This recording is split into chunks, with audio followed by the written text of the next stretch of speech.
Hey guys, welcome back to my YouTube channel. നമ്മളിന്ന് Kanakakkunnu palace കാണാൻ പോവാണ്.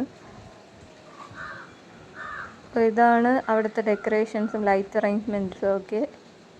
സെപ്റ്റംബർ 3 to 9 ആണ് ഡേറ്റ് വരുന്നത്.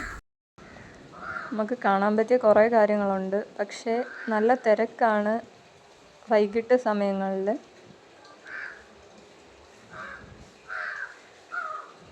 നമ്മൾ 7:38 സമയത്താണ് പോയത്. നിശാഗന്ധിയിൽ നടക്കുന്നതല്ലാതെ സ്റ്റേജ് പ്രോഗ്രാംസ് നടക്കുന്നുണ്ട്. അവിടെ പിന്നെ നിശാഗന്ധി ഓഡിറ്റോറിയത്തിൽ സ്റ്റേജ് പ്രോഗ്രാംസും നടക്കുന്നുണ്ട്. നമ്മൾ പോയ ദിവസം സിത്താര കൃഷ്ണകുമാറിൻ്റെ സ്റ്റേജ് പ്രോഗ്രാം ആയിരുന്നു. അവിടെ കയറാൻ പറ്റിയില്ല. ഇതാണ് പുറത്തുള്ള ലൈറ്റ് അറേഞ്ച്മെൻറ്റ്സ്. അപ്പോൾ ഇന്നത്തെ വീഡിയോ ഇത്രയേ ഉള്ളൂ. Thank you for watching.